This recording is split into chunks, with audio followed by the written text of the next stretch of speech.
Smokes it.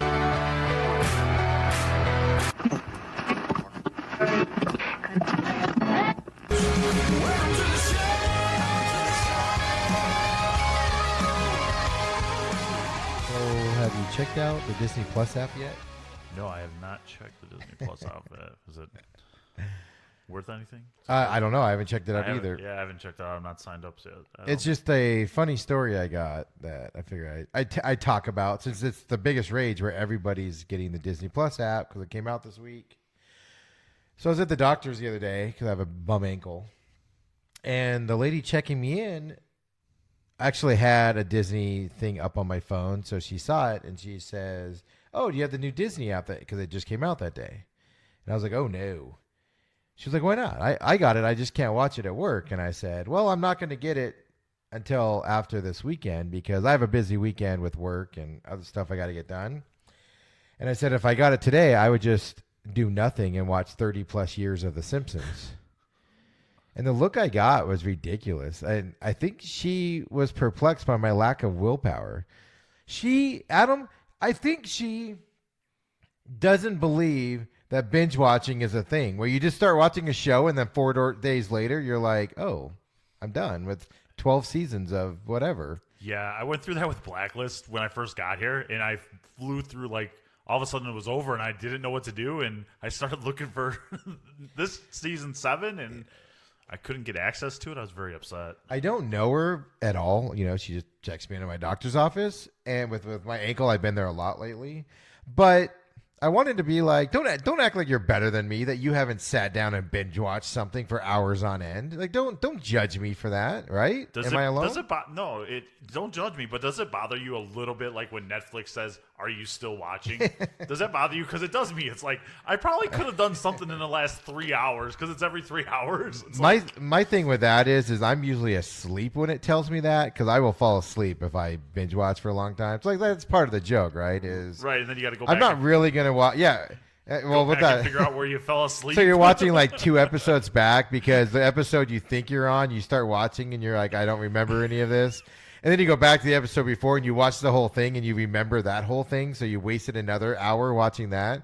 And then you watch the next episode that you don't remember and you don't remember the beginning part, but you remember the rest of it. So then you're like, I wasted just 2 hours rewatching stuff that I've already watched. Now, see, are you the type of person that can roll over and just see it in your head if you know the show and know the voices, where you actually don't have to watch the show, but it's you're still seeing the show in your head before you fall asleep? Well, I do that on reruns, right? So if I'm watching Friends or Seinfeld or something I've seen 100 times, like an episode, like The Simpsons or Family Guy, and I know the episode, I could do that, yeah. Yeah. But if it's something new, I want to actually watch it. Yeah, I get to the point. Like the second season of Jack Ryan just came out on November 1st, and it's only 9 episodes, I think. 9-hour-long episodes on Amazon Prime. I'll plug them.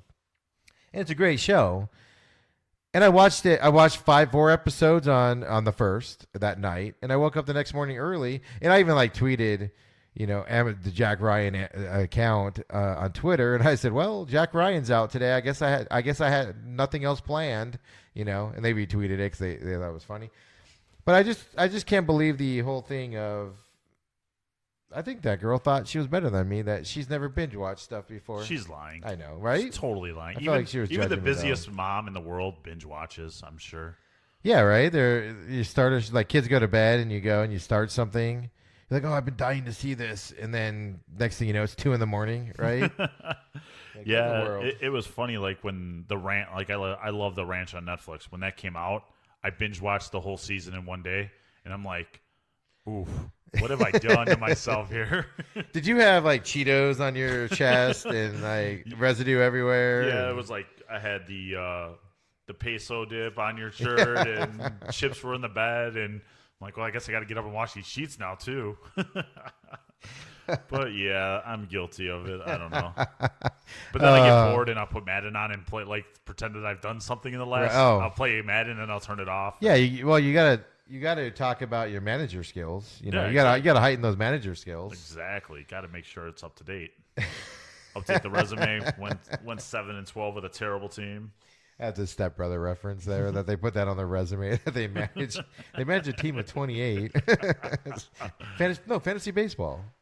on there. Yeah, it's interesting. Would you rather watch a show as in binge watching it, watch it at your time frame, or the standard, the old fashioned, I guess, one a week? I think I'd rather binge watch stuff now because just how your schedule changes and how busy we are these days, it's so hard to like make appointment television. Yeah. That's the problem. Like I'd rather binge watch it at the end of the season and watch it at my pace than Fox and NBC tell me when I have to watch their shows. Well, I do that. I do that for all my shows. So, there's a show I watch, like say Hawaii Five-0 on CBS. Like I've been invested in that. I'm not going to give up on it. It's 10 years. Every show is the same, but so I waited for season started and I went 5 episodes and now I've watched those 5 episodes. So now I have to wait again. But like some shows like Game of Thrones, I couldn't do that because it was all over Twitter and everything. And I would have found out spoilers and everything.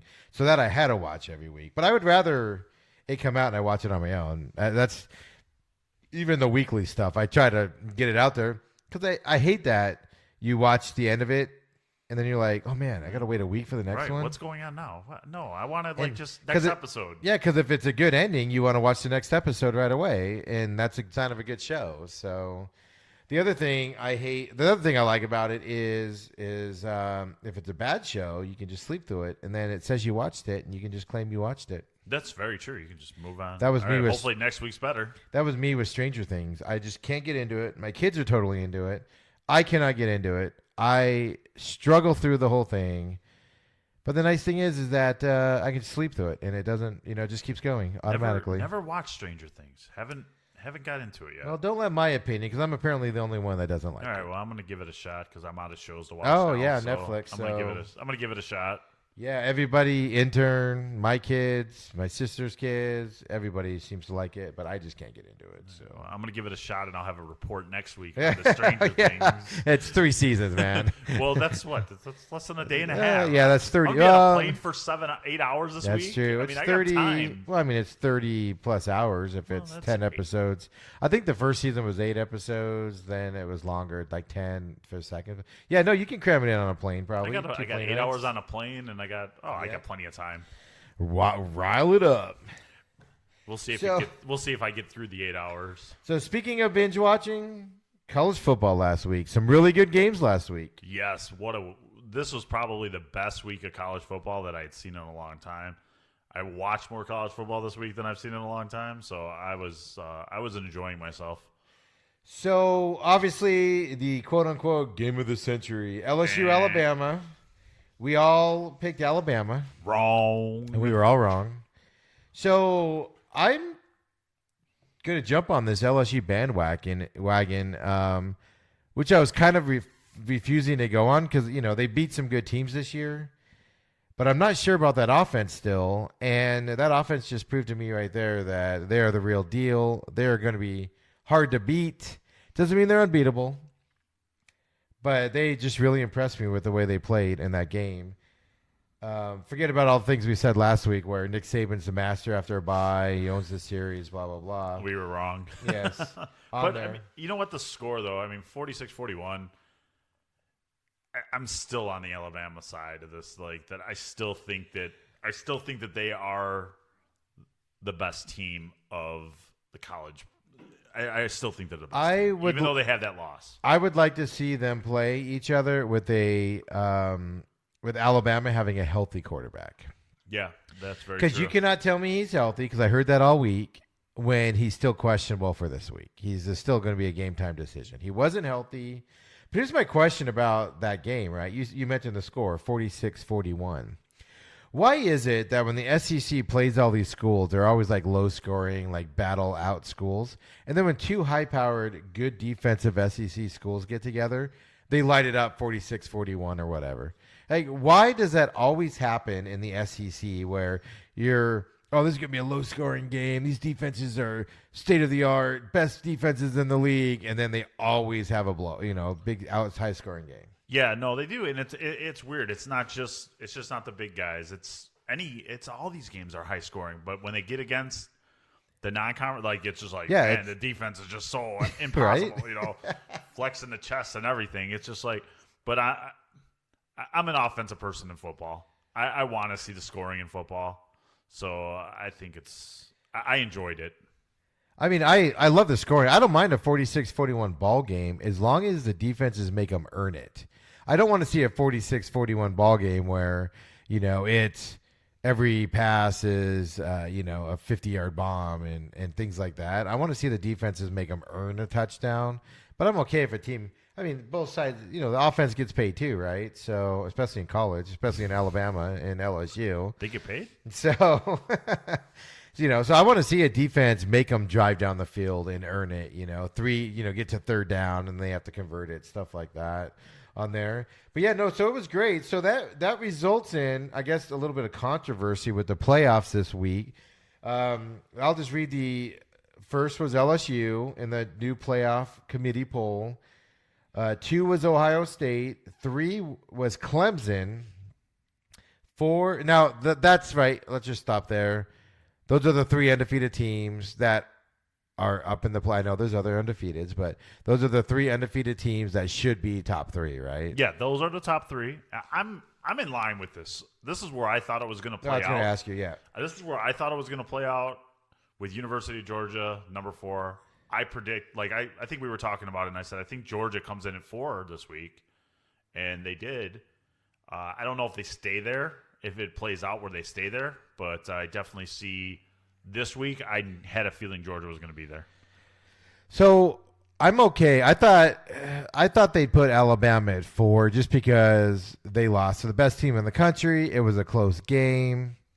But the reason why I like Georgia ahead of Alabama, and I would have been okay if Alabama would have fallen to 6th and had Oregon move in front of them, because at this point, I think Alabama needs to, because they lost, they need to have some teams play ahead of them, right? So, Alabama's going to get back in there. Georgia has to win out in order to stay in that spot. Georgia has to win out. You got a good game coming up on the 30th with Alabama-Auburn. I think the rest of, the 2 games before that are kind of walks for, they're not, they're on the schedule, but there's not much going on there. You got Mississippi State, you got. Well, yeah, Georgia-Auburn this weekend is kind of the deal there, right? Yeah, so, that's that could throw an upheaval. So I'm okay with Alabama being 5th just because, they did lose, even though they lost to the number 1 team. But basically now they have to win out. Georgia has to win out. And if Georgia wins out and Alabama doesn't get in, I'm okay with it. Yeah, Georgia has to win out, and I think that Alabama has to win. You know what I mean? They both have to win out to get in. What if they both win out, and then it just stays the way it is? Yeah, I'll say that way. Oh, see, that's the question though. Does the committee want that rematch? Here's my big reason why Georgia I don't think should be ahead of Alabama. Alabama's 1 loss is to who? LSU. Georgia's 1 loss is to who? Isn't it to the Gamecocks? South Carolina Gamecocks. I had to pull a blank. Awful. Yeah, who are awful this year. There's an undefeated team that's not that great either. So. Yeah, which we'll talk on in a minute. So that I have a problem with Georgia being barely lost to South Carolina. It doesn't matter. An unranked, bad South Carolina team. The Gamecocks always show up. I'm just saying, but both teams have 1 losses for that 4 spot, so I could see Alabama getting moved ahead of them. I just don't think Georgia's going to go undefeated the rest of the season. I'm going to ride that Bulldog bandwagon. What's the rest of their schedule? Their rest of their schedule is you have them against Auburn, then you have them playing Texas A&M and Georgia Tech. Oh yeah, they're winning all. Well, this weekend I don't know, but we'll have our picks in a minute. 13, Auburn. That's gonna be a great game. At Auburn, that's gonna be a good game at Auburn.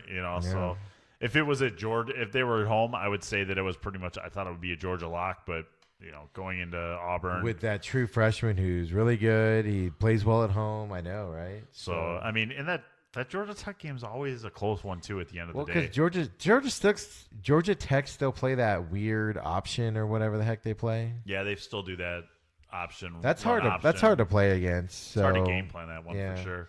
And it's a home game for Georgia Tech, so that's always that trap game. I think that rivalry trap game. But obviously, any LSU, Ohio State, or Clemson lose, they'll obviously drop down. Now's not the time to lose if you're in the top 4 of the playoffs, right? No, you can't.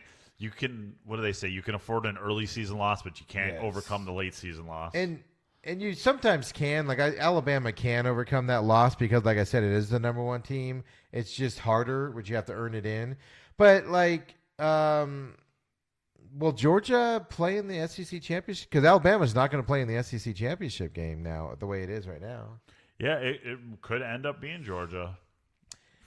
So obviously, whoever plays LSU in the championship game is one of those two is getting an L. Yeah, so that's kind of my deal, right? It's going to be interesting. It's going to play out. It's going to be an interesting next 4 weeks. Because you have Oregon at 6, Utah at 7. So the winner of the Pac-12 is going to be 5 or 6 if they both continue. If they both win out, I'm sorry. If whoever wins in the Pac-12 wins out the whole way, they could move up to 5 there, and then you just have to rely on somebody else losing to get in there. But Minnesota moved up to 8 this week. Who cares? Before we get to Minnesota, because I just wanted to see your reaction. I'm just so over this whole thing. Did you see the post locker room celebration by LSU that leaked out? Yes, I did. That was crazy that they leaked that out, that got out. So how do you feel about internal stuff like that being leaked out and then the uproar and the outrage from all the goody two-shoes out there that say it's inappropriate and it shouldn't happen? I feel that it should not get leaked out, but whatever happens in that locker room, whatever celebration that they do, it's deserved. It's in the moment. I don't have a problem with it. I think I have more of a problem with it being leaked out, and if it got leaked out, it's still in the moment. It's still the players. It's not like they did anything racist or anything. So yeah, they're not doing anything. They're celebrating their victory, and they deserve it. If they were like killing sheeps or right, burning crosses or something, obviously you'd be outraged by it. But basically, for those that don't know, an unidentified LSU player posted about 14 seconds of the post-game speech in the locker room on social media after Saturday night's win against Alabama in Tuscaloosa. But a lot of swearing, a lot of bad words in that 14 seconds. And things like private moments need to be private, and that player obviously needs more than a talking to. But yeah, it drives me nuts how when private moments get out, which I think it's good to see these private moments, to see what happens in the locker room. I think it pulls the veil back. But most of the public isn't ready for what is done in those locker room moments, right? Right. And I like the inside of it. Like, I like seeing it. I enjoy it. But it's not me to judge what they're saying. I mean, I can only go back to high school. I can't say any college experience or anything, but I don't even think most high school coaches would set in the locker room to get out. You know what I mean? Yeah. And you're dealing with kids at that point.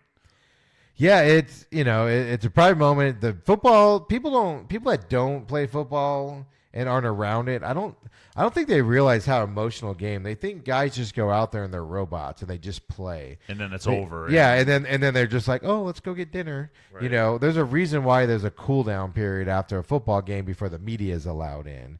It's so they can do these celebrations, everything, and then everybody has a 5-10 minutes to like. Right. They can do their celebration. They can do their ass chewing. Whatever. If you walked into a locker room the second a game was over, 90% of the time the interviews are going to be way different than what they are when they get to them.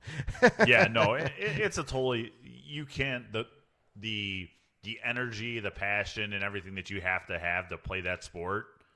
You can't just turn that down the second the game's over. It's not baseball. No. You can't just walk away and tomorrow's another day. We got 162 of these things. You can equate it to back when Mike Tyson used to fight, and right after a fight, right, they put a microphone in his face. Remember that one when, who was that? Holyfield, where he bit his ear? Yeah, Holyfield. And he was like, "I want to eat his children." If that interview would have happened 10 minutes later after he cooled down, he wouldn't have said any of that stuff. Right.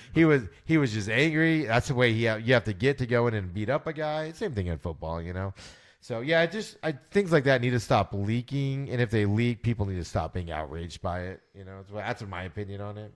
Yeah, so I just think that whoever leaked that definitely needs a talking to. Yeah, I mean, Antonio Brown did it in the pros, right, when he was with Pittsburgh. And, those are – it just baffles me. Those are private moments with your coach and your team after a victory, or even if it was a horrible loss. You just don't want – I mean, there's a reason, like, the World Series loser, they don't interview them in the locker room. They pull the losers, out into a separate room or stuff like that, is because, there's – a lot of stuff goes on in there the public does not need to see in that moment. And the public, quite frankly, wouldn't understand because of the emotion and all that stuff. So, but I alluded to it earlier. Last week, you declared Minnesota hadn't played anybody. And they've played one team now. I was going to say, you can't say they didn't play anybody. They played one team. They beat one team. You have to. The Illini beat Wisconsin. I know. That's next up. But you can't knock Penn State and say that Penn State isn't. I'm not saying Penn State's not a good team. I'm saying they beat one team is all I'm saying. So Minnesota beat Penn State 31-26 on Saturday to remain undefeated. The only reason I'm rooting for Minnesota is just because they're different, right? I mean, they're going to get slaughtered, if they played in Ohio State or something That's like what that. I was just going to say. How much is Ohio State favored by if they're playing Minnesota? Right. 40? Well, we're going to get to our picks after the segment here, but, I mean, is Minnesota going to beat Iowa this weekend? A lot of people are picking Iowa going into this game, and – they have a tough schedule, but gosh, at this point they have 8 wins. They can lose the rest of their games, and they still have. Well, they're not losing losing the rest of their games, but I like Iowa at home. If they do, if they do lose the rest of their games, they still have a record that nobody thought they would have. So on there. But yeah, as you alluded to, since we're following your boy down there, love it. Going bowling. Drop the ball with him and everything. Comes back. This was more of a Michigan State loss than an Illinois win because Michigan State, I don't know what happened. They had a big lead, and then Illinois came back. They didn't even put up a fight, but it doesn't matter. Bowl alert. We need a sounder. First time since 2014, Illinois is getting the bowl season. They're going bowling. So does Lovie Smith fire or shave his beard after the successful season, or is it like Samson now, where if he shaves it, they'll start losing again? Yeah, no, that thing is going to be. But wait till next year. That's going to be down to his knees. But they lost when he had it before, though, too. Yeah, I think now you just keep it, though. I mean, they got the bye week this week, and then at Iowa, so we're going to see. So if I go out on a limb here and I pick Iowa to beat Minnesota, and then I pick Illinois to beat Iowa. What does that say about the Gophers? Except that they destroyed the Illini 40-17. But I'd like a rematch this week. I was just going to mention that. I know. I'm not going to let you. I'm not going to fall on it. But the Illini, I think they're going to go. I'd love them to win out, but we'll see next week. I want to see what Iowa does against Minnesota. Wait, Illinois has. They're off this week. Yeah, and then they have. They have Iowa and then Northwestern. Yeah, I would say Northwestern. They finish it out. Yeah. The poor Cats. Yeah, so I mean they're going to win at least one more. I mean, Fitzgerald's, unless they just falter that last game there, they should beat Northwest. That's what I was getting at there. So I mean they're going to have 7 wins on a season. Is that a Holiday Bowl maybe? No. Cheez-It Bowl maybe. But do they come west? That's what I'm looking for. Yeah, right. So here's the we know we don't talk a lot of Big Ten conference here, except for these couple teams. But so here's I don't even remember what they call their 2 divisions because it's something weird. But here's the whatever division. It's the East and West. Yeah. I think it just boils down to East and West. They do. So it's Minnesota's leading with 6-0. So unless Minnesota loses their next 2 games, they're going to the championship against Ohio State or Penn State. If Ohio State loses and then Penn State, beats them, it's Minnesota, then Wisconsin, then Illinois, then Iowa, and then bad teams after that: Purdue, Nebraska, Northwestern. But look at that top on that division there: Minnesota, Wisconsin, Illinois. What? Yeah, no. Well, that was like last year with Northwestern winning the West. Yeah. they were just outclassed. Yeah, against, so, I mean, you brought up the good East. point. I wonder what the point spread's going to be when it's Ohio State, Minnesota in the conference final. Because we already know Ohio State, Wisconsin. Ohio State's winning that by 40 because they played a couple times in that championship game, and it's been ugly. So Yeah, and I'm sure Minnesota, even with one loss, wins the West. So we're going to get that game, however you look at yeah, this. well, You're Minnesota gonna has get one this loss. rain. The question is if Minnesota loses their last two, then and Wisconsin wins, then they'll be tied. I don't know how the tiebreaker Yeah, I'm works. not sure how the tiebreaker works on that one, but yeah, I think we're gonna see that big, Ohio State, Minnesota, and I really think it'll be a 35-point spread because Ohio State is that good. Especially in Minnesota. I'm calling it now. I'm going to call it now. We're going to see this. Ohio State's going to get to the playoffs, and they're going to lose in the first round and get blown out. A blowout in the first Blown round. out, just like they do. They're going to get in there because they've been dominating it. Yeah, I mean, Ohio State plays Rutgers this weekend. Chase Young is out again, and then he's going to be back, ironically enough, for the Penn State game. Right? Well, you don't need to play him against Rutgers. I know. It's basically a practice game. Yeah. So they won last week against Maryland, like 60 points, 70 Yeah, points. it was like a. So I don't know what win. the spread is in this Ohio State Rutgers game, but it's got to be at least 60, right? Because Rutgers is the worst team right now. Rutgers is the worst team in the league. Pat Fitzgerald's like, thank God we have Rutgers in our league, so we're not the we're not the absolute worst. They've already fired their coach, weeks ago. They're trying to figure out a new coach with an interim in there.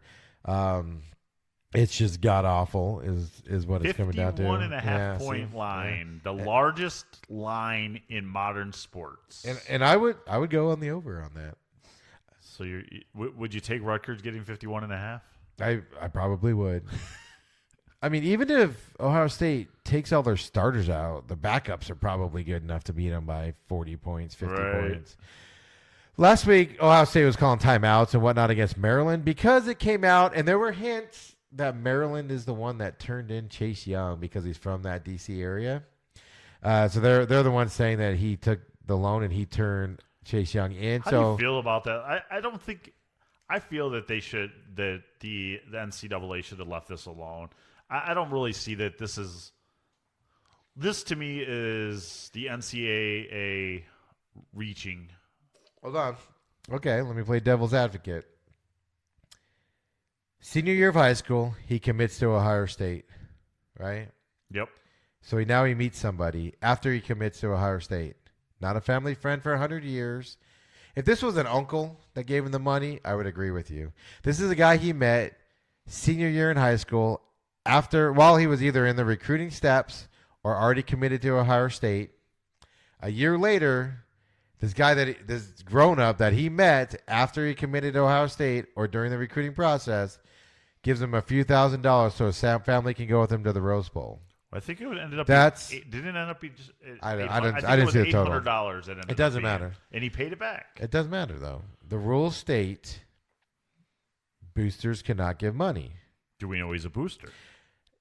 He's classified as a booster because he got to know him when he was in the recruitment process or already committed to Ohio State, and he's known him for a year. If this was a guy he's known his whole life, I would agree with you. If this was a family friend that he's known since he was 6, I would agree with you. It's stupid to penalize him. But this is very obviously a guy he met because he was a high recruit, and then they became friends, and then he gave him that loan. And it's against the rules. Yeah, I just think the rules are antiquated at this point. That's a whole nother argument. But you're right. It is the rules, and I would go with the whole that he just met him, and I don't really. But missing Rutgers, was it really that bad of? Is that really that big of a deal? This is actually the problem that I have with it. Is right. This happened a year ago. It comes out now, and when does Ohio State self-report it?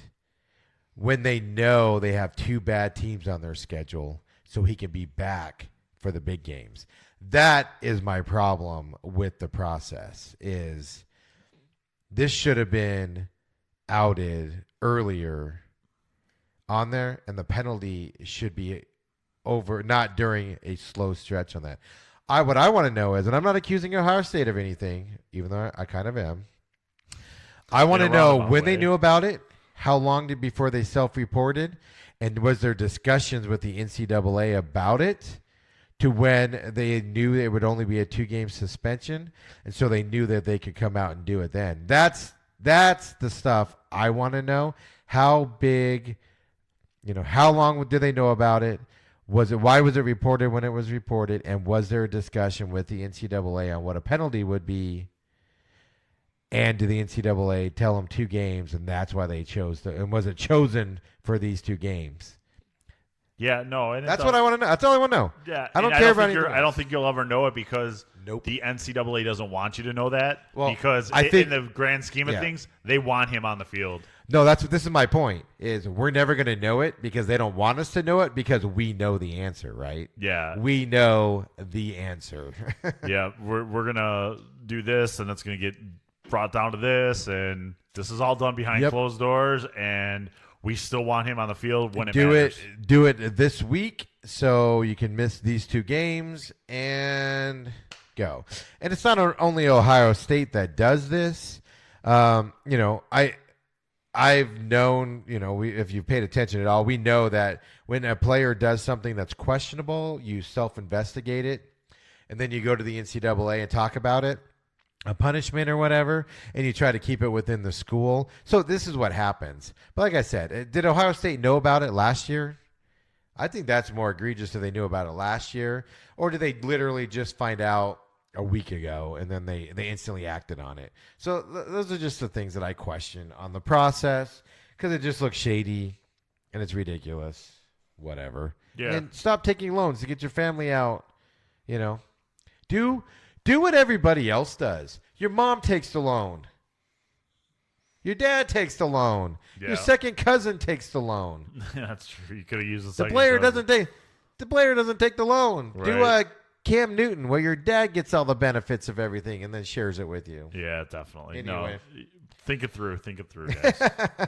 This isn't hard. This isn't hard to get around the system, everybody. It's not that hard. Oh, geez. So anyway, let's go into our college football picks. There we go. So, real quick, last week, I had a stellar week compared to you guys. Yeah. I was 3-3. You were 1-5, and Jason Carter was 1-5. Yeah, it was a rough week for me last week. Right? We won't even talk about it. After that, we'll move on. So I'm 35-17 on the season. Jason's 31-21. You are 12-9. Your percentage has gotten less. Welcome to the real world. Right? So let's see if you can rebound this week. Arizona State at Oregon State. Jason Carter has gone with the Sun Devils in Corvallis. What say you? I have not gone with Arizona State yet, so I'm going to stay on the bandwagon of not going with them, and I'm going to go the opposite way again. Yeah, Arizona State's a little bit on the downside right now. We don't know if Jaden Daniels is going to play this weekend. He sat out last weekend against SC. They got down early, then came back. Corvallis is a tough place to play this time of year because of the weather, but I got to stick with ASU on this. They should win this game. They better win this game, for the love of God. Win last week, so I got to stay away. Right. Tennessee has a bye this week. So, bye or Tennessee? I'm going to go Tennessee. You always win that bye game. Yeah. And the Tennessee has been playing better. So, here's an interesting matchup here this week. Number 23, Navy at number 16, Notre Dame. Can Notre Dame defend this option and everything and win this game? Adam? Yeah, is it un-American to go with Notre Dame at this point? Can you go against Navy? Well, I would argue. Say anything about my interior motives at that point? I would argue that it's un-American to go with Notre Dame every week, but well, I haven't gone with Notre Dame every week. That's just me.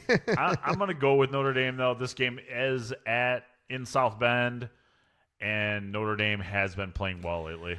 Yeah, and Jason. Besides that huge Michigan loss, but Jason has Navy winning this game, but I agree with you. Notre Dame has the more talent. They are going to win this game because they are at home. You won't have all the midshipmen out there yelling and screaming like you normally would if it was at the away there. So, again, I'm going with Notre Dame. Nice. Number 19, Texas. Going to Iowa State. I got to, you know what? You've had 2 losses in a row for the Cyclones. It's at Iowa State. 2 really close losses. Right. They could have gone either way. Probably should have won last week. Yes. And I think that I'm going to go with the Cyclones on this one. So would you have gone for 2 last week, or would you have gone for the win? Because Iowa State, in case you don't know. I'm going to go, like, I go back and forth. I mean, hindsight is 20/20. The way they were driving, moving the ball, and in overtime, anything happens in college. Yep. I would have probably went for the 2. I get the go for 2 on the road, but they were just dominating that game at that point. Oklahoma had no deal. So I would say kick it. But the problem is their kicker is so... I To mean, make he's an number extra 78. He's not even really a real kicker.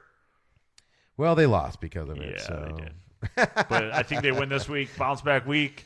Go ahead and take the Cyclones. Yeah, Jason also has the Cyclones. I, however, think it's going to be another bad day for Iowa State. Texas is going to win this one. Texas has been on a little bit of a tear. I just don't think it's a good matchup, size-wise, talent-wise, speed-wise. So, but I also thought that last week against Oklahoma. So we'll see, right? See how that breaks down. Number 8, your team. Number 8, Minnesota. At number 20, Iowa. Jason's going with Iowa on this one. You alluded to it in the segment there. Who do you have going this time? Let's go Hawkeyes. Going Hawkeyes, Mr. Adam. Man, You're gonna ride that bandwagon. yeah, I think You're you guys staying. are. I think you guys are right. I think this is a letdown game for Minnesota. To be honest with you, I think Iowa's going to win this, but Minnesota's got to keep the streak going. I think I wouldn't be surprised if Iowa wins, but come on, man, we got to stick with Minnesota. Minnesota is going to go into the Big Ten title game against Ohio State undefeated. Nope, they're going to go in a one-loss team, and it happens. And then they're this going to week. lose by 72. It's going to be phenomenal to watch. Number 10, Oklahoma off a barely win against Iowa State. At number 13, Baylor, who is undefeated but hasn't played anybody.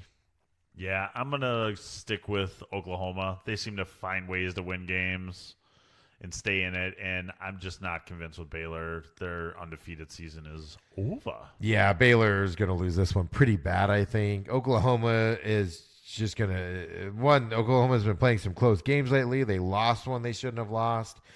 And I agree with you. Baylor doesn't play anybody. But could this be – I'm just throwing this out. Could this be the Minnesota-Penn State game of last week where the team that you don't think is going to win and hasn't played anybody goes in and shocks the world? Yeah, I don't see it. Yeah, I don't either. Either does Jason. We have Oklahoma winning this one. And then finally, the game of the weekend. Dun, dun, dun. Number 4, Georgia. At number 12, Auburn. Well, I got to stay with Georgia. I mean, I was hyping them up. I've been hyping them up since last weekend, so I'm going to stay with the Bulldogs. I would love to see Georgia. I root for Georgia. I've always rooted for Georgia. I don't know why. I just always have. They've always been like a team I favor.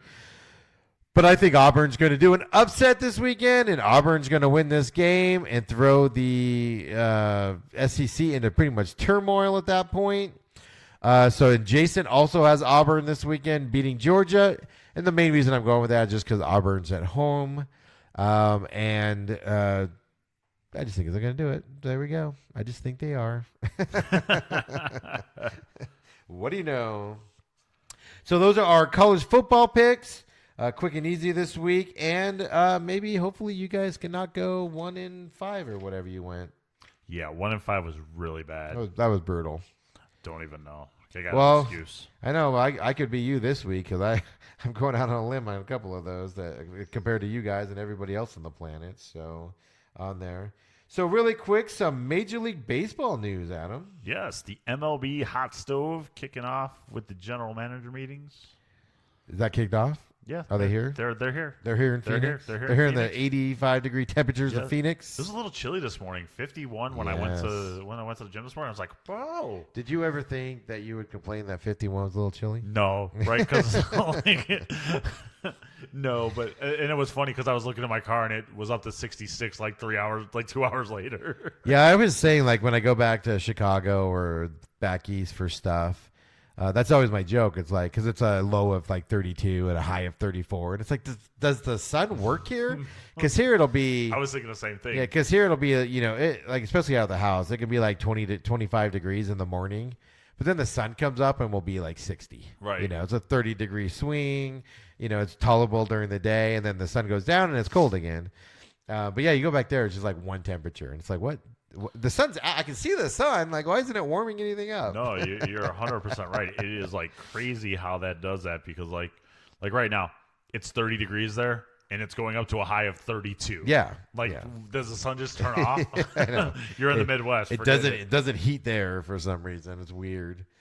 So, what do you think? Astros are being investigated for cheating on their World Series year in 2007, where they were using a video camera to basically steal signs, and then a whistle and coughing and bird chimes and all this other stuff to alert the batter of what was coming. They're being investigated by it. What do you think? Well, I think that AJ Hinch and Bill Belichick had a meeting, and AJ got some tips on how to gain the advantage. I'm not going to say cheating. I'm going to say gain the advantage. No, so, I'm sure there's a rule against using electronic devices like the NFL has on there, but I mean, stealing signs is a huge part of baseball. Didn't they have guys just sit in the center field bleachers with binoculars and just like back in the day, just they used like to, yes. Yeah, I mean, even in like high school baseball, you would try and steal the signs. The weird thing that I get out of this is that the way they were turned in was an ex-pitcher turned them in. Yeah, I have a problem saying it's cheating. I think it's an advantage. You went for the advantage. You got the advantage. I mean, well, it's against the rules, so I mean, whatever. Whatever. I mean, there's a lot of things against the rules. Here's my question though: they're only talking about 2007. You mean to tell me that they haven't done it since? Right. Because why wouldn't you keep doing it if it's working and you're not in trouble? If they stopped it, why did they stop it? That's what I want to know. Because inquiring minds want to know. Did the MLB say you're not allowed to do that anymore? And if you're a player and you're standing there and you hear people coughing and like bird chirp, hoo-hoo, cuckoo, hoo. How are you really hearing that though? Let's be realistic. I mean, well, I know. I'm being facetious with the bird calls and whatever, but they did say there was whistles and stuff involved, so to alert the batter of what was coming. But it's just fascinating to me, and I want to see what the punishment's going to be. They're obviously not going to take the World Series away.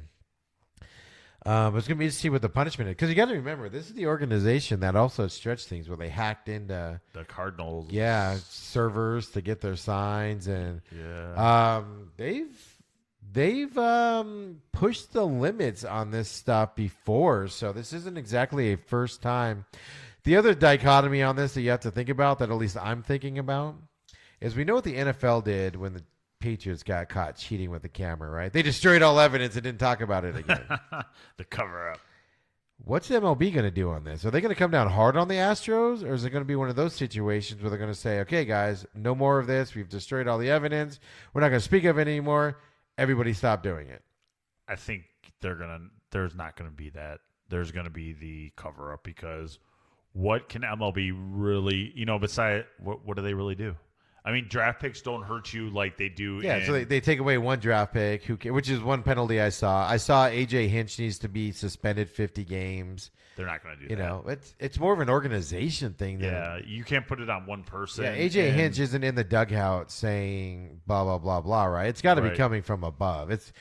For the scouting people to be involved, to have an organization that does that, it's coming from executive level also. And does a draft pick in the MLB really hurt you? Because nope. It's not none like of those guys NFL. barely pan out. Barely pan out, right?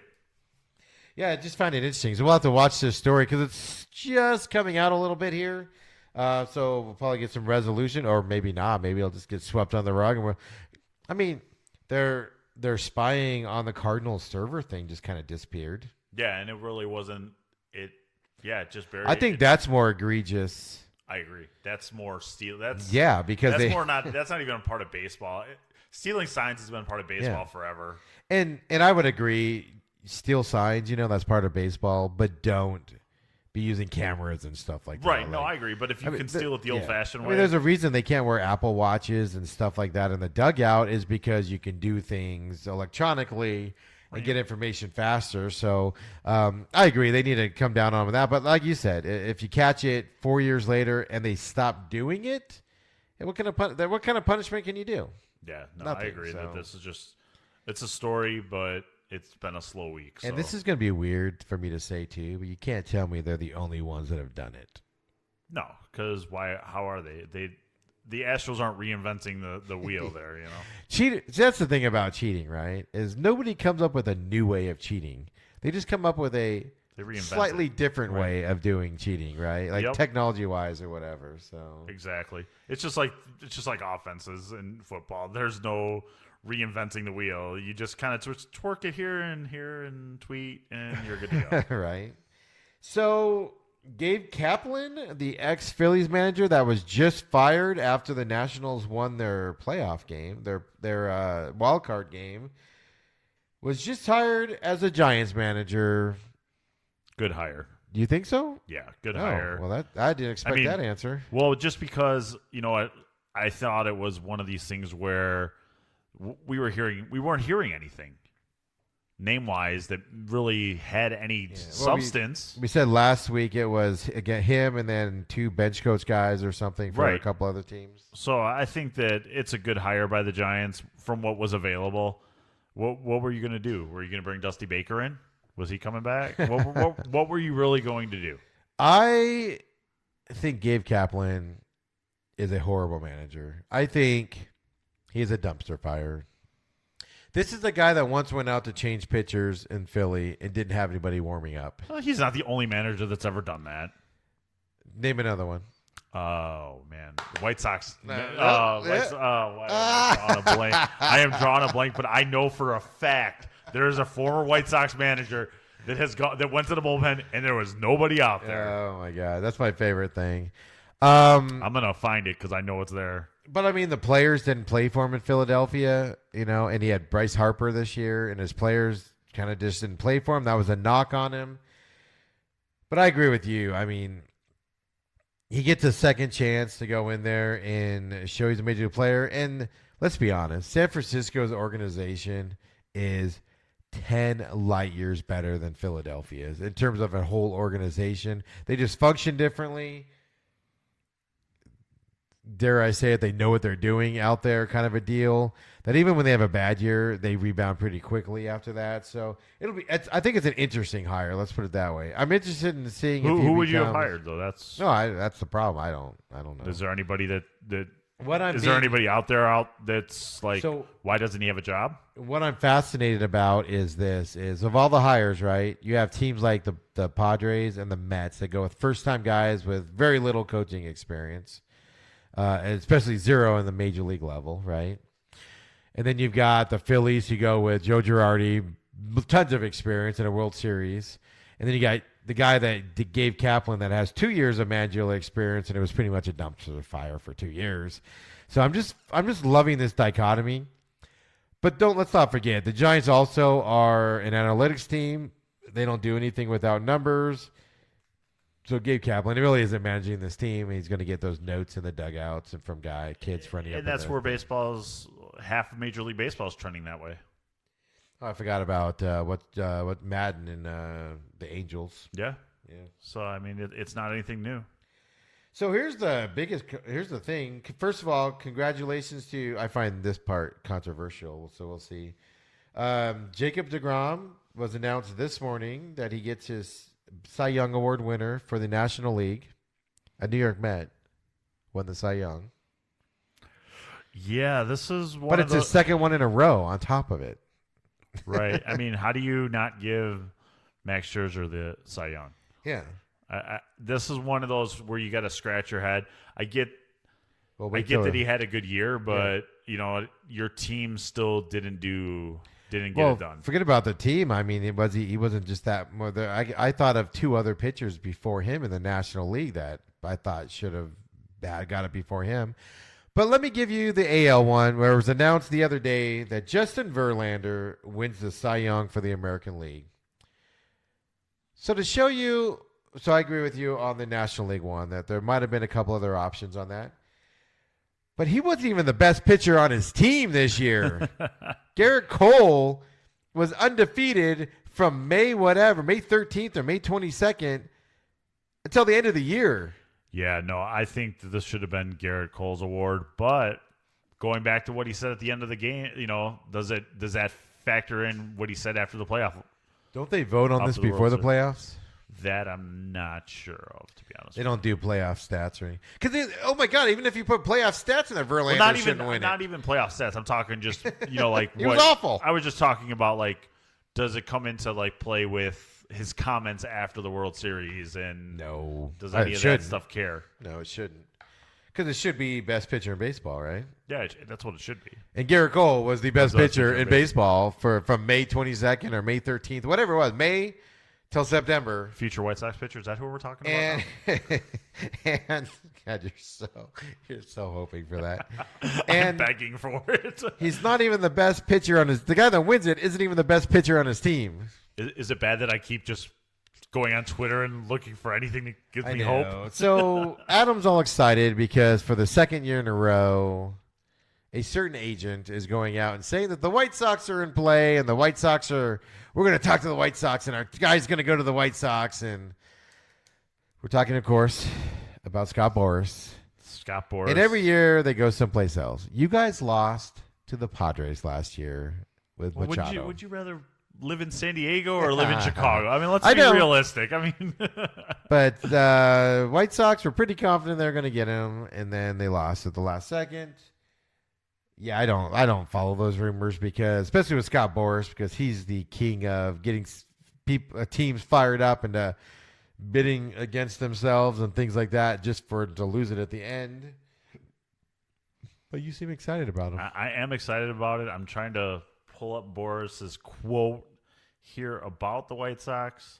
And, they have a lot of great young talent. It's a great city. Certainly players look at the White Sox very differently than they did 2 years ago. No question. And what's changed in 2 years in White Sox Nation? What's changed? Nothing. We are young. We are proud. You were young 2 years ago. We're a little older now. No. We got Kopech coming back after Tommy John surgery. This is the year. And he said, not just while we're here in Scottsdale, but over the course of the whole season, hearing from some guys, this is going to be good times. This is the year the White Sox make a play for the American League Central Division. Yes, I'm excited. Last year, who was the better team, Padres or White Sox? White Sox were the better team last year. Okay. And you lost Machado to the Padres. Yes, we did. And if we would have had Manny, we might not have had that after the All-Star break slump, and we could have made a contender for the wild card. All I am saying to you, Adam, is I'm not trying to crush your dream here. I'm just trying to give you realistic expectations that Scott Boras isn't the guy to trust when he says something. Well, I like Scott today. I may not like Scott next week, but for today, Scott Boras is my guy that's going to help build the White Sox to a championship in 2022. It's like when you go to buy a car, you don't listen to how great the car is from the guy that's trying to sell it to you. But whatever. All right. Well, I'm gonna stay positive. I'm gonna put positive energy out into the. I'm not even gonna say all that. I'm not trying to squash your dreams or whatever. I'm just saying, consider the source. And he's but it's gonna end up with the check, and the White Sox have some money to spend. So I'm gonna stay positive here. Yes, they do. That is one thing the White Sox are not shy on. Adam. Let's do, which we only have a few more weeks to do. Talk some NFL football. Dun, dun, dun, dun, dun, dun, dun, dun. NFL football. It's already wrapping up. I know, right? It's Thanksgiving, and then So, I mean, I said Thanksgiving and then another month and it's over. month, yeah. Basically, we're 6 games for playoff start. 6, 7 games, right? Wrapping up fast. Yeah, because last week was week 10, so 7 more weeks. Yeah, no, definitely. And it's, God, man, time is just flying. And it's been a weird year for football. So, this pass interference, you want to see my blood boil? I've already seen the blood boil a couple times. This has been brought up in the past week, but yeah, let's talk about reviews and non-reviews. And last year, just everybody knows the backstory. Playoff game, an egregious, basically a raping on the field occurs. No refs throw the flag. Saints lose the game. Rams go to the Super Bowl. Saints don't. So the NFL, in all their wisdom, passed a rule saying that you can now review pass interference calls on the field. Same review penalties, all that stuff. And I think, I don't have the exact stat, but I think they've only actually, when coaches challenge pass interference, they've only overturned it like 1 or 2 times. It's not often. And even when it's an obvious pass interference, they're not overturning it. So coaches have pretty much stopped overturning it at this point, whatever. So if you listen to my Cardinals Rewind, which is up for the week 10, I go into a big discussion about this because I break down the plays at the end of the game. End of the game, 2-minute warning happens. Bucks run a play. No flags on the field. The replay is initiated by the booth on pass interference. So they replay it. The booth decides pass interference occurred. Tampa Bay gets the ball at the 1-yard line. They score, which puts them up 30-27 on the Cardinals. So it's initiated by the booth because it's the 2-minute warning. Under 2 minutes, you have to do it from the booth, right? Right. Officials on the field say no contact. Cardinals get the ball back. Are driving down the field. They're at their Arizona 38-yard line. 10 seconds to go. They throw it deep because they need yardage, obviously, to score. Get a field goal range. They're trying to squeeze in that 10 seconds. Blatant pass interference on Farrell Cooper occurs by Tampa Bay. No time on the clock. No ref throws a flag. No booth review. I understand if you want to review a penalty and then not overturn it. But how do you initiate a booth review on one team with 2 minutes to go and you don't do it at the end of the game? No, I agree that if you're setting precedent in the game that you're going to look at this stuff, and I think that anything that determines a game needs to be looked at. I'm not saying that there was enough to overturn that call or to, I don't know if they probably wouldn't have I mean, it was pass interference, right? When you watched it live and you saw the replays. But I agree with you. They wouldn't have overturned it. But how do you not look at it in the booth and at least look at it is my argument is because you've already done it once in the game. No, I agree. I think they should have looked at it. But then does it come down to where, the NFL, the speed of the game? Did they, we've already done this once. Are we doing this again? That shouldn't matter. None of that should matter. I'm not saying it matters. That's my point. I'm not saying that it matters. All I'm saying is does it come into play? It shouldn't. But I think it does. Here is my thing on this pass interference, which I think is going to be taken away next year because it's not working and it's making the league look like a joke. This pass interference review penalty is the new catch rule. Nobody knows what pass interference is. Nobody knows when it's going to be called. Nobody knows when it's not going to be called. Nobody knows when the booth's going to overturn it. Nobody knows if the booth's going to not overturn it. It is the catch rule from a couple years ago where a catch wasn't a catch, was a catch, wasn't a catch. It's why does the NFL want to look? Is it their goal to look stupid every year with something stupid? Yeah, their goal is to do that. But I found somebody that you can take your frustrations out on. Oh, former NFL Vice President of Officiating Mike Piera, now rules analyst for Fox Sports, on your call here says. I'll never get any popularity points when I say this, especially with the league, but this is an overreaction to one play. It is, absolutely. So that's my whole thing on it is, like I said, I'm not even arguing that they should have replayed it and overruled it.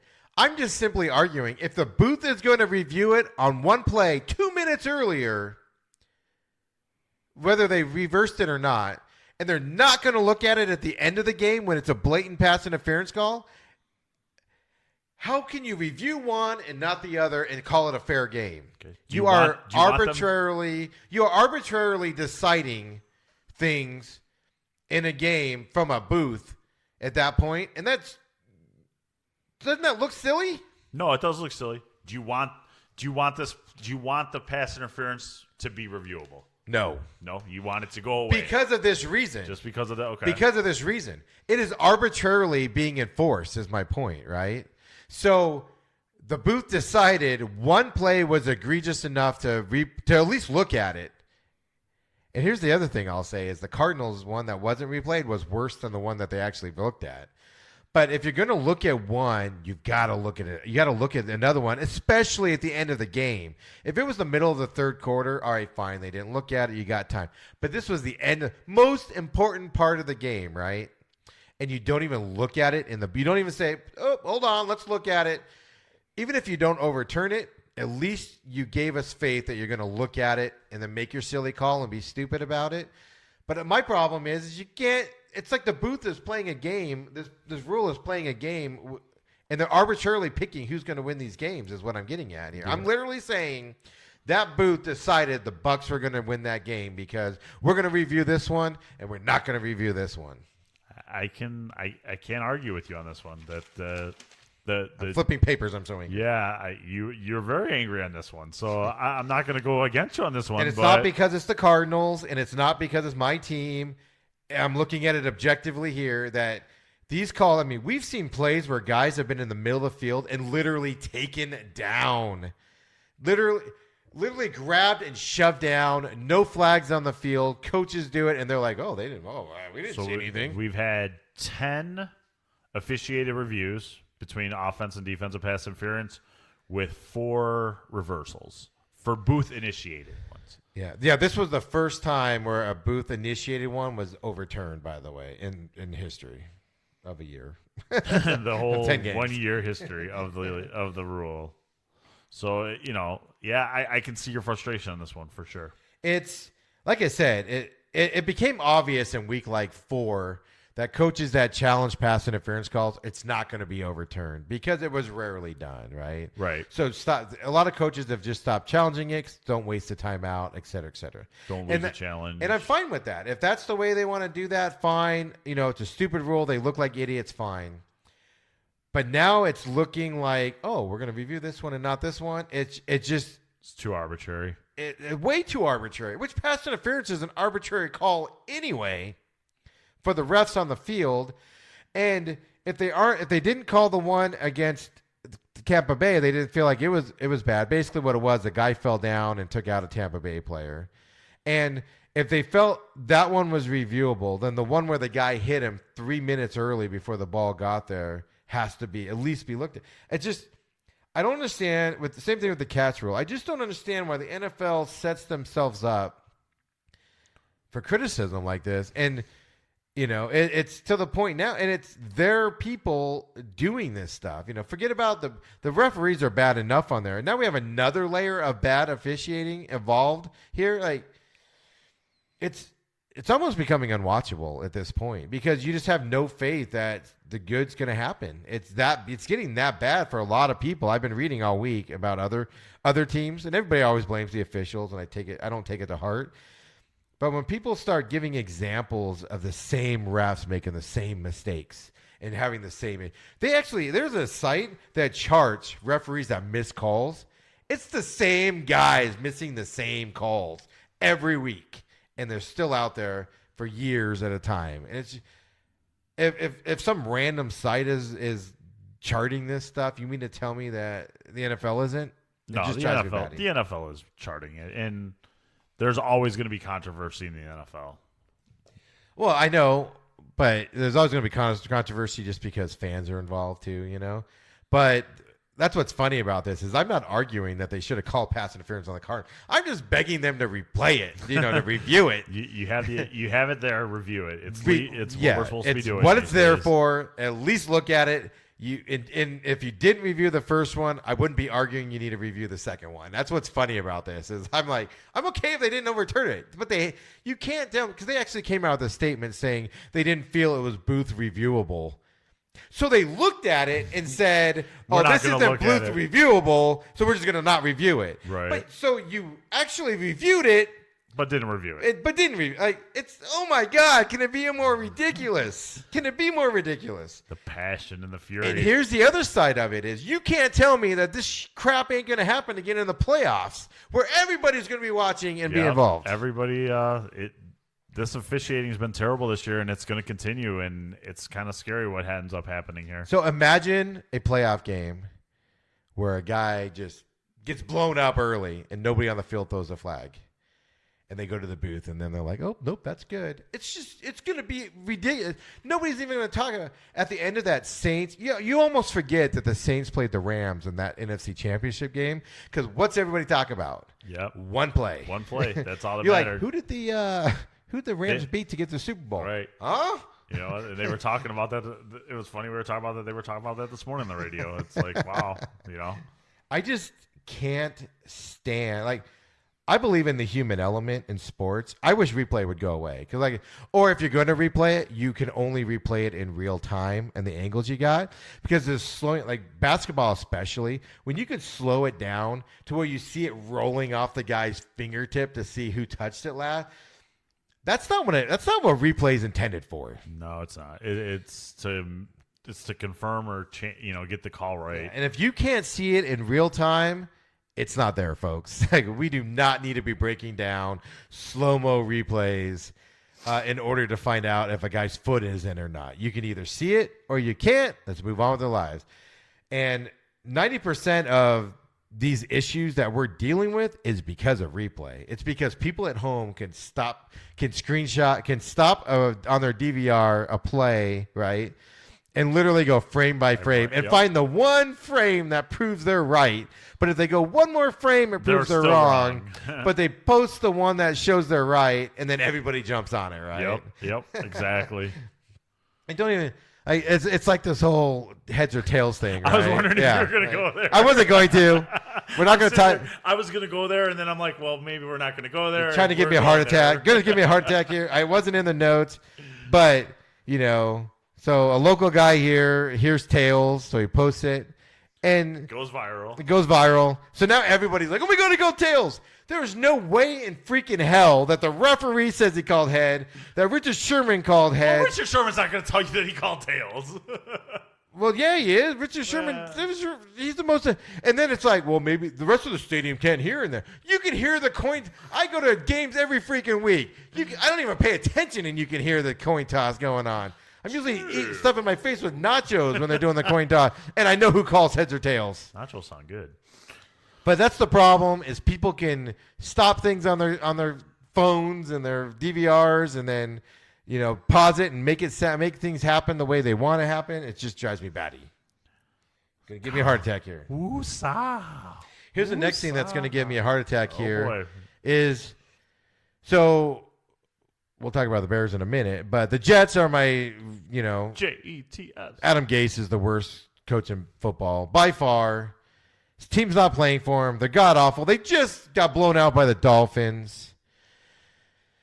And so all the Jets fans wants Gase gone. He's not a good coach. He's god awful. And the Jets CEO, Christopher, whatever his name is, I'll tell you in a minute, says the following about Adam Gase. Listen, it's the trust that I see. Seeing him work with Sam, just as a small portion of this question, gives me a lot of confidence in that. Seeing him work with Joe it's a whole new dynamic in this building. It's a really positive dynamic. They have the same vision for this team going forward, and that's there are a number of reasons, but those are two really big ones. I feel confident about Adam as our coach going forward. What's the problem with that statement? Have you followed the Jets at all? Yeah, I've been following a little bit. Sam Darnold sucks, and he's regressed. Oh, wait, Sam Darnold, he's talking playoffs yesterday. Sam Darnold has regressed. Adam Gase is not working with Sam Darnold very well at all. Sam Darnold looks like he's never played football before against the Dolphins. What is this guy seeing that nobody else is seeing? Well, he was seeing what, the Jets games that I've watched, he has not looked very good at all. And I'm not even blaming Sam Darnold. His coach is letting him down. And by the way, it's Jets CEO Christopher Johnson, by the way. So, they just, I think that Adam Gase, is this, for some reason, I believe that this is not the token Adam Gase is our guy interview. I think that he actually believes it, that they're going to stick with this. No, he's It's not. He said he is not leaving. No ifs, ands, or buts. He will be back in 2020. I didn't play the rest of it. It's pretty long. But no, he flat out says he's not going anywhere. Everybody needs to stop talking about it. He's our guy moving forward. My guy. He hasn't won anywhere. The Jets are trying to lose and tank, and they got blown out by the Dolphins. I mean, did I say Dolphins? Yeah, Dolphins. Wow. Dolphins are trying to lose, and they're tanking, and they lost to them. Sam Darnold is regressing, and then the CEO comes out. I'll just tell you. I'll tell you what this means. Jets are too cheap. They don't want to jettison him and pay him his contract. Yeah, I can see that, and yeah, I liked Adam Gase as the offensive coordinator, but the stats didn't really back up my opinion. But so I'm not going to go down that route at this point. Yeah. So anyway, I'm just on this head coach thing, which brings me to the Bears. You texted me this morning, and you told me something. I did not see that anywhere. So where'd you see that at before you tell me? I was listening to it this morning on the radio. From before we say what it is, from Nagy, or was it just a radio? It was at guy? Nagy's press conference on so Wednesday. Now, tell the world of the Main Event podcast. So a couple of weeks ago, Nagy he took a knee, wouldn't give the ball because he was afraid they'd fumble it. They were afraid they'd turn it over. Basically threw his offense, his quarterback and his running back under the bus, saying they suck and we can't trust them. So what does he say this morning? So yesterday at his press conference, kind of deflected the blame away from the offensive problems, away from Mitch Trubisky, and kind of put it on the O-line and receivers running bad routes that lead up to giving up sacks on third down. And it was kind of a flip from we need to dumb down the playbook and kind of shift the blame of third down efficiency coming off of a win against Detroit. Right. This is off a win. Right. Yeah, this is off the win from Detroit. So how does that, as a Bears fan, how does that make you feel? Yeah, Get on the leather couch. I think it's one of those things where, man, I would love to be able to say that it's good, but it's one of these things where it's kind of mind blowing that we're even discussing it. You're coming off a win, but you're just like, it wasn't a positive win. The offense, Mitch's numbers weren't great by any stretch of the imagination. Well, obviously it was the offensive line's fault. Well, right. It was, and the receivers running the bad routes. So now we've come to that conclusion.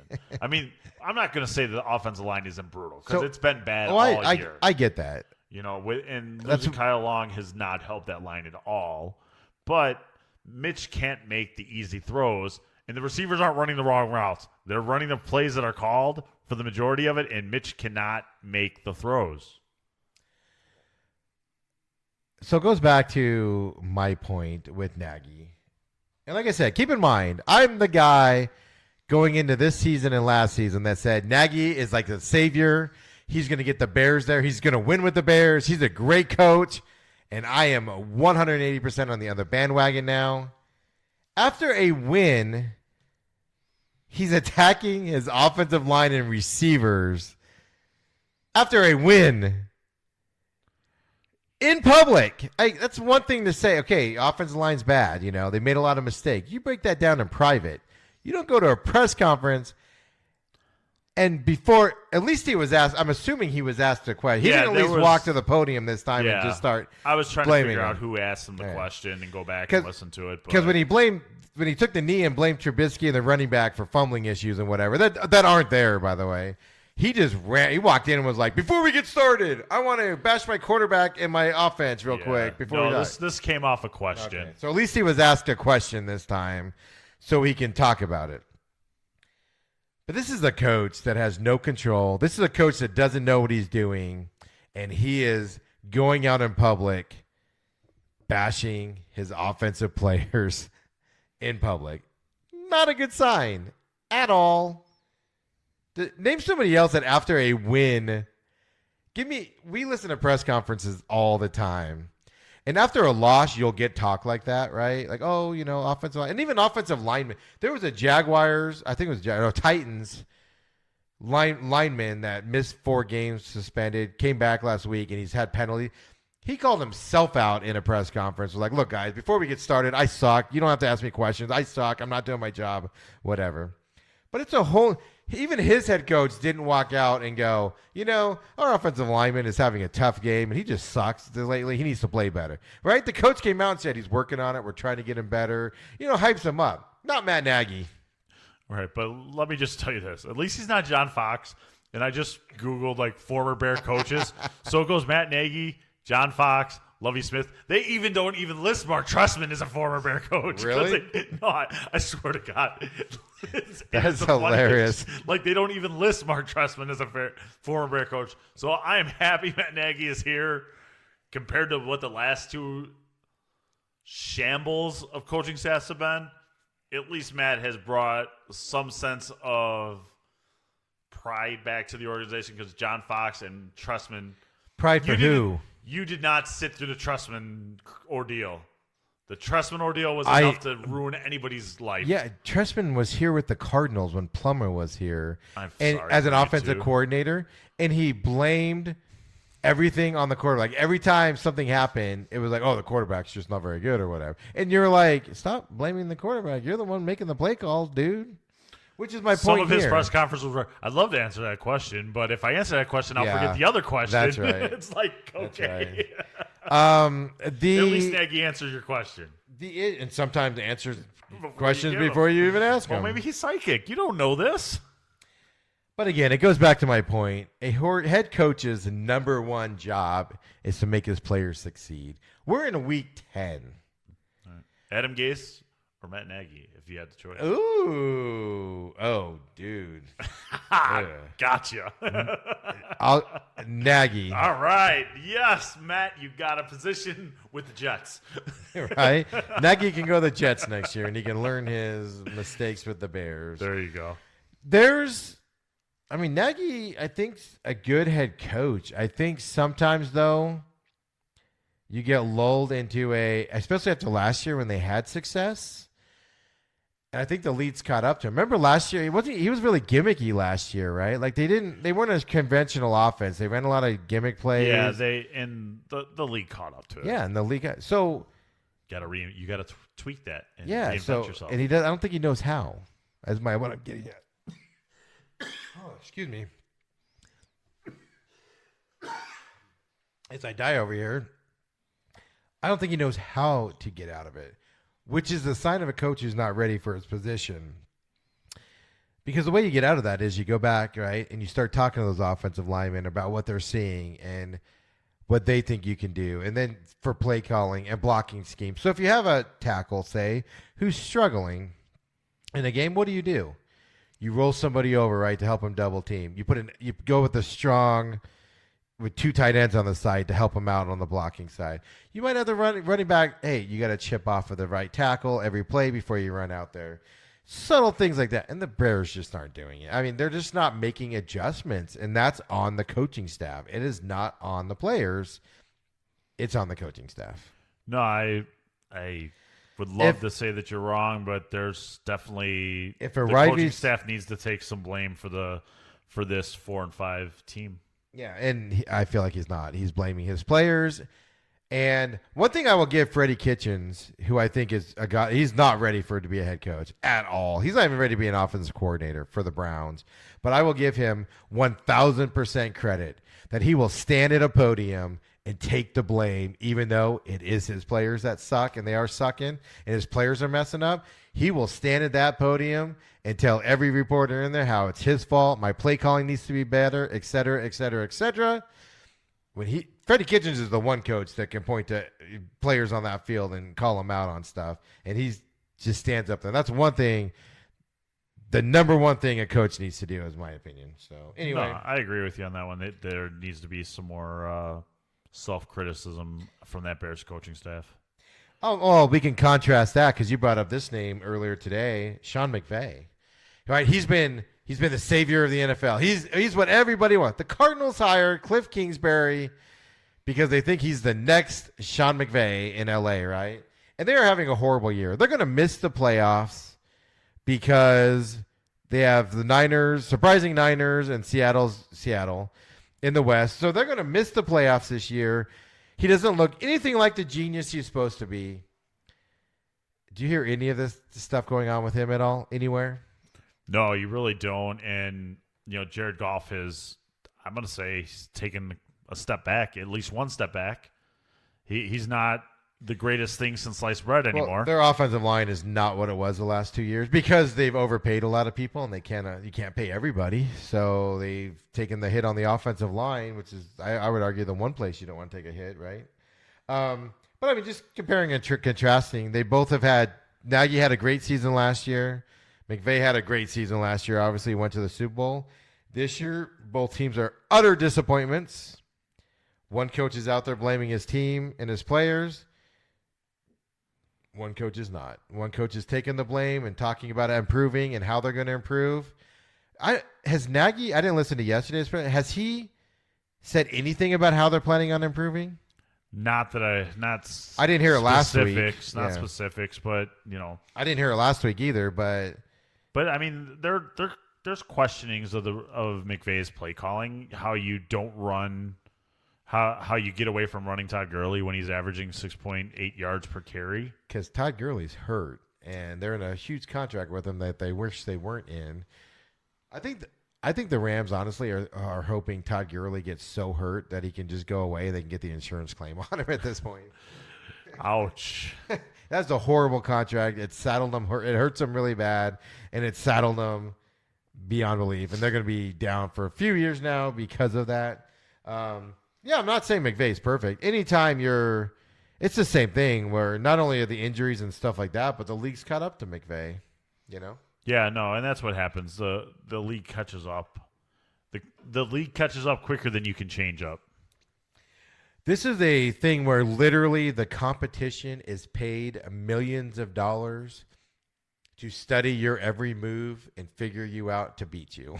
When you're in the business world, like if you're a paper salesman, and you walk in that office, your competition doesn't know, how many steps you walk in a morning on your way to go. Whereas, for instance, the Patriots know that about their opponents this morning. Yes, Bill Belichick knows how many steps from the locker room to the field that team's going to go through. Bill Belichick knows what they had for breakfast. Yes. And what they're having for lunch.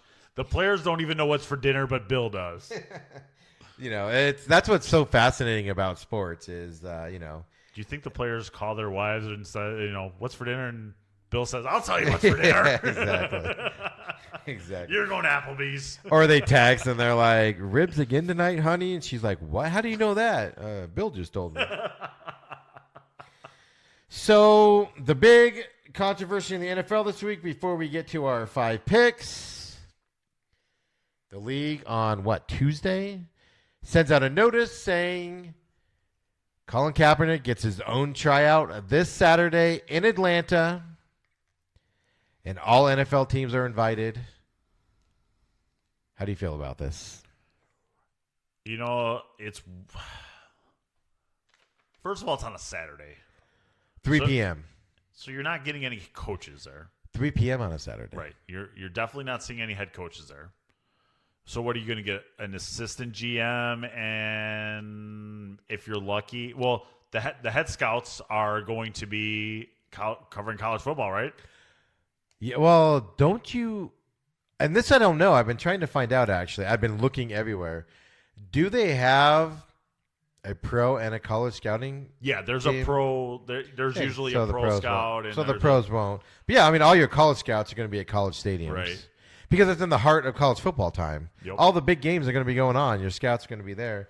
But the NFL guys, obviously. My biggest thing about this story that I mentioned to you today was that the NFL. So anytime there's a player that's brought in, right, for a tryout, you hear about it on Tuesdays, because that's the regular players' days off, and every NFL team, in case you don't know, brings in players that they try out. And you know about the kicker that they brought in. Yeah. Doesn't mean they're going to sign him. They're just bringing them in to work them out so they know their availability in case they need them. So the NFL is not going to release who is at this tryout, and I actually have a problem with that. They said they were going to originally, and then they said they didn't. Here's my thing: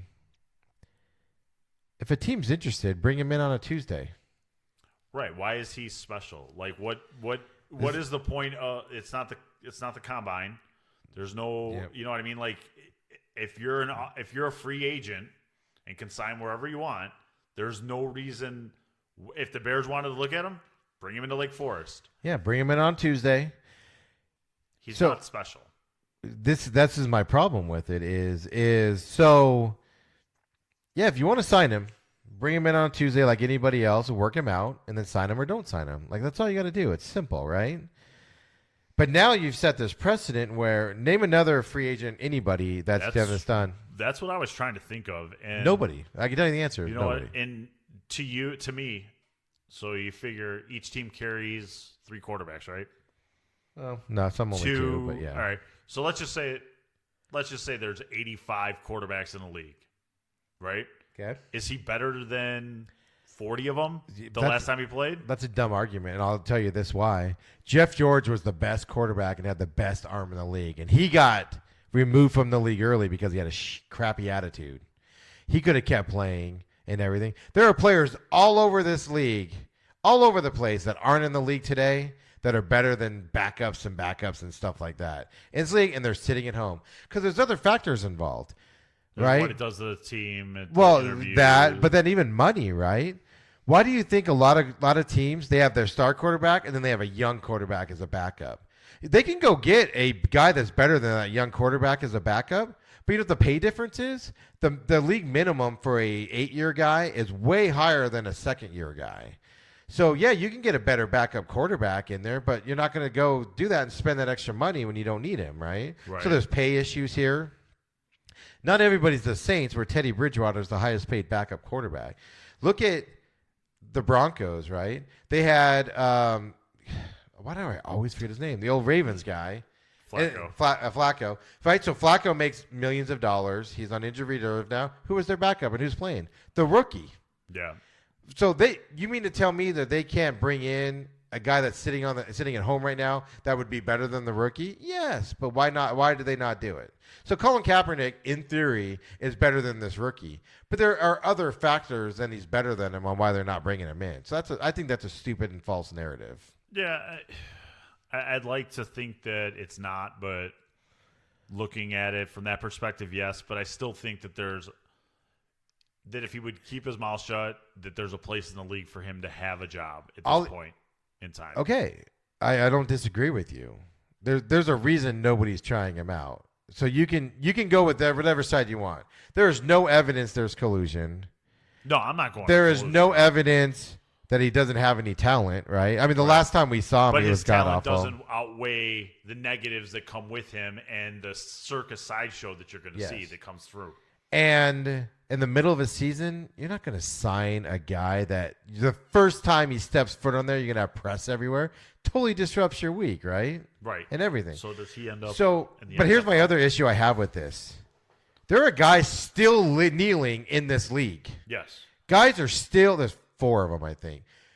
And one of them, 3 of them now, because Bennett's no longer kneeling. He's now standing for the Cowboys, right? Right, because Jerry said you go on to stand. Well, he claims Jerry didn't tell him that, but I don't believe that for a second. But yeah, he's saving face. Dude, in order to stay in this league, they said, you need to not kneel. He went, yes, sir. Pay me my money and let me play Cowboys, right? Right. But there are players. Ed Reed has a job in this league. And he was telling everybody how blackballed he was. And the second the Panthers needed a safety, they brought him in, tried him out, and ran him. Yep. So I don't believe this narrative on that. And the story's faded, right? I mean, the kneeling stories. Yeah, and I mean, so it's not. It's just been accepted at this point. That Yeah, so you're gonna do that. I mean, there was more than the kneeling, though, right? It was the pig socks.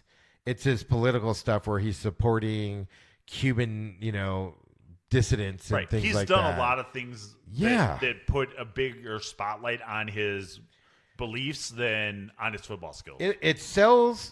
It sells at Nike, right? Because they have a certain clientele that supports that and goes for that. The NFL doesn't have clientele that supports and goes for that, right? It's no different. Why isn't Colin Kaepernick a sponsor of Burger King? Because Burger King doesn't want that. Is Burger King blackballing Colin Kaepernick? No, they just don't have an interest. Colin Kaepernick brings millions of dollars to Nike. Millions of dollars to Nike. Whether you like it or not, he sells stuff for Nike. Right. Millions and millions of dollars. But so why can't he do it for Burger King? Because Burger King doesn't need it. Like Burger King doesn't want. There's not a clientele that's dependent on that aim. But Yeah. Nike has. That's my point. Nike has he reaches a certain demographic that's going to make you buy the shoe. There's not a certain demographic that's going to make you buy the Impossible Whopper that he's going to pitch to you. And that's my point. He doesn't have that selling set that the NFL needs. Right. And Ed Reed does. Ed Reed, every freaking week in a press conference, if you watch a Carolina Panthers press conference, he is talking about police oppression and all the stuff that everybody was outraged about with the kneeling. Ed Reed has not shut up about that. It's all over his Twitter feed. He bashes the police. He bashes Ed Reed hasn't changed one bit, and he has a job. So you can't tell me, especially, here's my other thing that drives me nuts. In San Francisco, what is the most liberal place? I've been to San Francisco. I was just there a few months ago. There is no better place to support a guy with Colin Kaepernick's beliefs. He fits into San Francisco like a glove. They think like him. They act like him. They think like him. They act like him. I don't know how else to say it. He is San Francisco, whether you believe it or not. He is San Francisco. They don't want him. So Tuesday, are we going to hear of a Colin Kaepernick in the NFL, or is he still going to be blackballed? I don't think blackball is the answer. In quotes, I'm just using his words. No, name a team that needs him right now. Name a team where he can walk in right now and make it better. Name me one. Jets, who are awful. Jets. Dolphins. Dolphins need quarterback help. Denver, okay. They could have brought him in any time and tried him out. And all these teams, it's not like he was hurt and now he's better or anything like that. So because you got to remember too. I mean, so there's a rumor of 6 teams, right? Is that the rumor? Yeah. Well, Sean Payton came out today and said he's not going to even pay attention to it because they don't have a quarterback need. Right. And they don't. Right. Even though Drew Brees is a free agent after this year, and so is Teddy Bridgewater, they're both going to re-sign with him, right? Yep. But so he's like, we don't need a quarterback. Why would I pay attention? Why? Cardinals don't need a quarterback. No. So why would they? Cardinals are going. They announced. Why? So why do the Cardinals need to go? Not only that, but the NFL said they were going to record it and send it to all 32 teams. So just do it. Why do people have to go? Right. But then why is the NFL doing this anyway? That's the other thing. That's my other side of it. That's the other thing. It's something so awkward. There's so many odd. It's almost like. So what's the easiest way? Okay, what's the easiest way to get rid of Colin Kaepernick?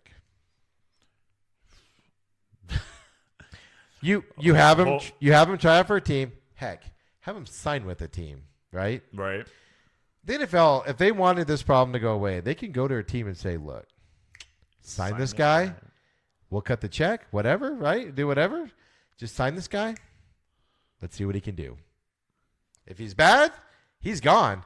The the whole reason it's a controversy is because you have the people that say, oh, he's still a top-level quarterback. And he got blackballed. And you got the people that say what? He was awful in San Francisco. He got benched to Blaine Gabbert. He's not talented in the league anymore, and that's why he's out. You know how you solve that argument? Play him. Let him go out there. Let's go. Right. So is this one of these It things? solves itself. So, yeah, you know what? If he doesn't get signed after this tryout, does he go to a CFL and show himself? Does he do an XFL? Does he do? You know what I mean? How many times is Johnny Manziel? No, I don't think so. Because if he wants to play, then yes. But I don't think he wants to play. He just wants the platform. Johnny Manziel. How many times has Johnny Manziel begged? He went to the CFL and bombed out, right? But he at least went those routes because he knew he had to go those routes. Let me put it this way. What's the worst thing that can happen to Colin Kaepernick? The worst thing can happen to him. That he doesn't have a platform, that people stop caring and he doesn't get a platform anymore. And how do people stop caring about Colin Kaepernick? He goes out and he sucks. Yep. This whole thing solves itself. And I'm not saying he's going to do that. Heck, he can go out there and probably dominate. I don't know the difference. That's not what I'm arguing. My point is you have two sides here, right? NFL wants the problem to go away. So teams don't want to sign him. So it's almost like they're trying to force a team to sign him, right? That's the gist I get with this tryout is, guys, somebody, for the love of God, help us out here, right? Let's stop this narrative. And then you got Kaepernick, who's like, I've been training for 3 years. I'm ready for this opportunity. Let's see it. Yeah. Let's see it. If you go out there and you suck, you become irrelevant, Kaepernick. You're irrelevant if you go out and you suck. Your story goes away. You go out there and do awesome, you build yourself up. That's the gamble, right? Right. But you know what he has right now without that gamble? Keeping it at a distance?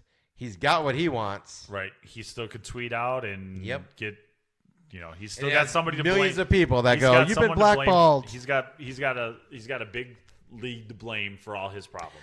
Yeah, and that's why you have two dynamics here is I firmly believe, and I this could be conspiracy CS Steve, that the NFL is like, somebody sign this guy. Let's see what he's got. And then Kaepernick's going, let's push this. And then, whoa. Right. So now by doing this, right, what's going to happen is he's going to do this tryout. It's going to come out good. It's like a combine. It's like a combine thing, right? You always look good. He's going to throw to the same guy he's been throwing to for 3 years. Yes. Right. And so you're going to look good on it. And so it's going to keep it up there, right? So it's almost like the NFL is keeping him propped up. I just want to know if he can play or not. His 90% of the people that support him on Twitter are like, he's being blackballed. He's better than half the backups. Nobody knows that. Get him out there and let's see. But even when he was at the Niners, nobody knew that. I mean, that last season at the Niners was awful. Yeah, it was. It was totally brutal. What team do you think he's going to go to, by the way? My question is, too, what team is he going to go to and be ready to play, knows the playbook? You're still – we got 6 weeks left. That's what I'm saying. Middle of a season, it's impossible to sign him. 6 weeks left, right? So what I was reading was this is a setup for 2020, somebody to bring him in on 2020. But here's my point, though. Off-season. Individual teams could do that. So his last season in San Francisco was on a very bad team, and he was very bad. What team is going to sign Colin Kaepernick? Saints aren't going to sign him. It's going to be a bad team. The Patriots aren't going to sign him. It's a bad team with a quarterback It's going to be a horrible team with a quarterback problem. Yep. And what leads to your being a bad team is a quarterback problem. So what do you think is going to happen? So let's just end this whole thing. Somebody sign him, league minimum, come be our backup. Spend the next 6 weeks as a third string quarterback or whatever, right? Learn the playbook, whatever. We'll practice you, whatever. 6 weeks. Do it. Leading into 2020. He's got to make it through preseason camp, all that stuff, and make him earn it, right? Right. How hard is this to do? And the problem solves itself. He's either going to be so good he's going to be playing, or he's going to be a backup quarterback somewhere sitting around doing nothing. And they're not showing people kneeling more. They will his first couple games, but then it'll go away again. Or he's going to be so awful, he's going to have to be out of the league. And the problem solves itself. Let's solve it, because I'm tired of hearing about it. I'm tired of hearing about everything. I just want to know. You just want the answer. He's one of thousands of people that still think they can play that are just looking for an opportunity. And the NFL is giving him opportunity after opportunity, special compared to everybody else. Let's just figure it out. Right. No, I agree with you. Here's my 100%. question. Are we as a public going to see this weekend's workout? Nope. Well, you'll see. You'll probably see someone will leak something. Something will come out. Well, it's being done at the Falcons facility Right. because they're on the road. That's why they chose Atlanta, 3 p.m. on there. But you know what's going to happen is after the workout, it's going to come out that, they're just stacking it against if he doesn't get signed. The league doesn't want him there because they stacked it against him. It wasn't my fault. And that's my point is the NFL is setting this up for if it doesn't go well, it'll be the NFL's fault and they're blackballing him and keeping him down. Right. You're already seeing that, by the way, on Twitter and everything. Is people saying that. And then if it does go well, it's going to be, see, they're blackballing him because nobody will sign him. No, I agree with you on this one. So we'll see what happens here in the next few days. Yep, exactly. So next week, I guess I'm sure we'll have a whole update on it. But I just don't see a team that needs him, that can use him right now, other than put him on the bench to learn the playbook and get ready for next year. But why are you going to sign a guy that you're not going to use a roster spot to put a guy that is not going to be able to play this year? For next year, you're going to sign him in the offseason and have him go through training camp and all that stuff. Right. No, I think you're correct on this one. All right, let's get to our NFL picks. As we said last week, we have switched it from doing all the games to just 5 games. All the games are posted on our website, on our Facebook page at the Main Event Podcast on there. So this week... Well, last week, Adam, I went 4-9. Woohoo! Big week for me. So I am 96-51 on the year. My pain continues. You went 5-8, a little bit better than me. So you're now at 32-24. And then Jason is at 84. I'm sorry, Jason went 6-7. So he's at 84-63. So this week's 5 games. First one, Cowboys at the Lions. Well, the Lions are a bad team as we saw last week, so I am going to go with the Cowboys. Jason, of course, has picked the Cowboys since that's his team. I agree. Cowboys lose to bad teams, but Matthew Stafford is supposedly going to be out again with a broken back that came out of nowhere.